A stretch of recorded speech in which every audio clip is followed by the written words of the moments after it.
Alright, welcome to another painting tutorial, and this one we're going to look at the Landraider. I'm just going to flip through these images here fast. They'll be up on my website. I'm not going to spend much time on that because it's the same as the Rhino. You can check that out in the commentary. So first things first, I base coated everything with Army Painter Ultramarine Blue and some of the chainmail sort of paints, and now I'm using the airbrush to blackline sort of all the deep recessed areas. So using I was using black paint here and trying to do fine lines and just to get shadows in all of the recessed areas.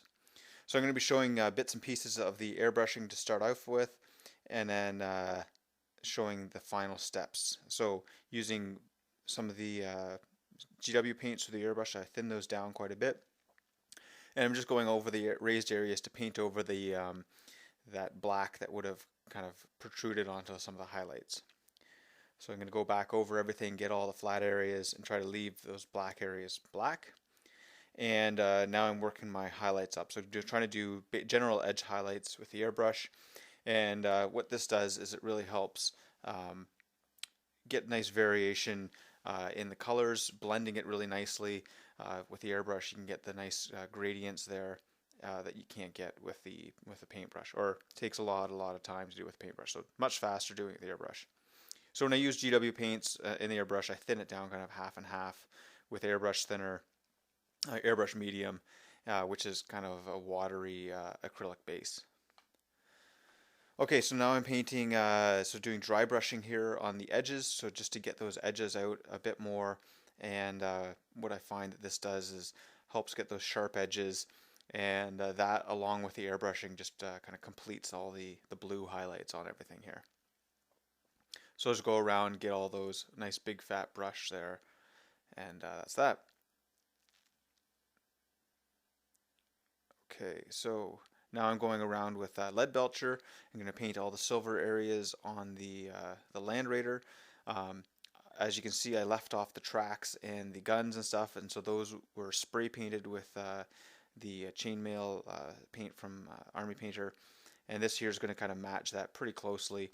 And what that does just allows me to do things much faster in terms of painting the tracks. It's really fiddly if they're already glued on, and the way that these kits are designed, it's pretty easy to glue those on later. You just have to use super glue or whatever. Okay, now I'm going around and doing the Forge World doors, so the scroll work on those, just doing that with my parchment sort of a color. I mean, obviously it's not parchment if it's painted or if it's sculpted onto the side of a Rhino or Landraider in this case. But I think that sort of fits the way that these things typically look in the GW stuff, anyways. So I'm going to keep doing some of those detail colors. I've got gold on there as well. May not have shown that as one of the steps. And what am I doing here? Okay, so doing the gray for the Ultramarine symbol, and going to be highlighting that up after I give it a wash of stuff. I was debating how I was going to do that sort of eagle type thing on there with the Ultramarine symbol on the top of it, whether or not I was going to do those different colors. In the end, I think I do them all the same. Some Abaddon black here for the details on the guns, so kind of the main area. You're not really going to see much of this. Kind of the end of the las cannons, you'll see the tips there once those are all put together. But some of the sponts or the turrets on the top of the thing with the little hatches, they have a couple. There's a storm bolter there, and I think it's a twin link heavy bolter on this guy. That'll paint those up as well.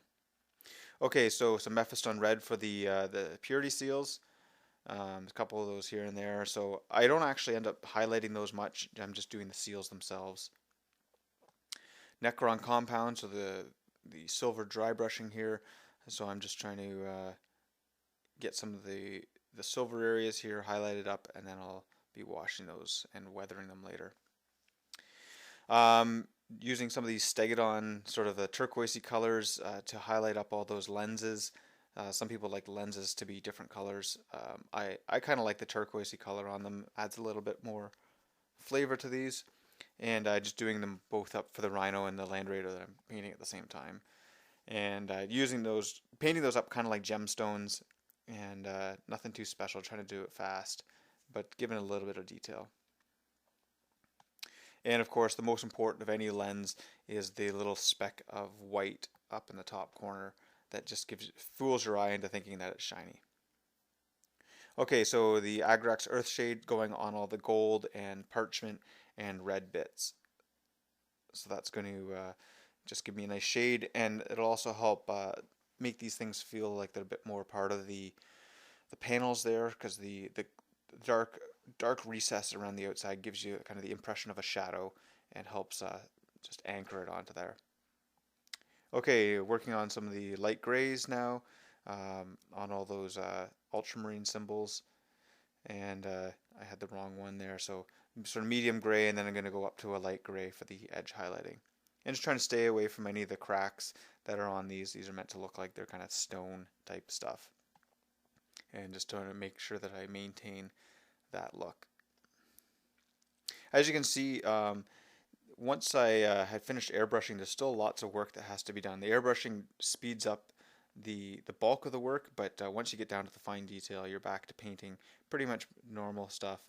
And that's the kind of detail I think that really adds to the overall impression of these models. The airbrushing is important, but doesn't finish it all for you. Okay, so using some of the new new texture paint there, the new technical paint, so painting inside all those panels to give me a bit of a dirty look, and that'll go as well as the weathering powders, and just to give me a bit of a field battle-torn kind of impression to this thing. Not straight off of the interstellar spaceship. It's going to be, this has been in a campaign or something like that. I think that's the idea. Okay, now doing the sort of light gray edge highlighting on those symbols there. And really getting close to the point where I can do the weathering now.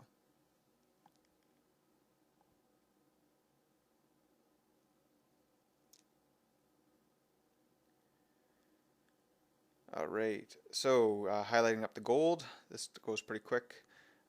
Just trying to get the raised areas there, kind of do an overbrush type of a thing. Not too worried about doing that because it's going to be shiny, so it doesn't have to be super bright.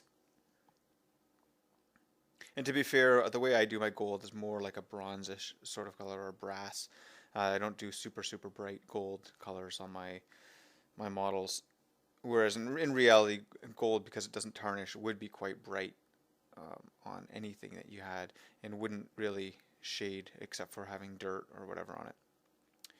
Okay, so now I'm using some Vallejo pigments, and going to use a variety of colors here, some of these earth colors, and focusing them using a big brush to jab them into the lower levels on this thing, kind of the lower half of the machine, to make it look like that's where it was spending some time in the dirt. And I'm going to use some mineral spirits here to fix things onto the tracks, and to also add some more stuff. Since doing this model, I've picked up some AK Productions pigment fixer, AK Interactive enamel fluid pigment fixer, and I think that's going to help out my later models. You'll notice that when I spray this, or after I've sprayed this and do the still image pictures at the very end here, a lot of the colors have gone away. So right there I was just using the mineral spirits to bring things in, and this is after it's dried again, so it's kind of the next day, I think. And I'm using some black here just to get some soot type colors. Don't do a lot more detail apart from those exhausts. And here we go, still images. So you can see a lot of the weathering has kind of gone away, at least the light colors. So in the future, what I'm going to do is I'm going to do the matte finish, and then do some of the weathering on top of it, and use the pigment fixer after that, just to help make it a bit more handleable for the tabletop. Because otherwise your weathering pigments will wear off on your hands over time. So anyways, make sure you check out my blog. Lots of these images are going to be up there, as well as the images showing the paints that I used, and all my other Ultramarines projects. Be sure to come back, check out my channel on YouTube, and let me know if you have any questions about any of these, or any suggestions for future projects.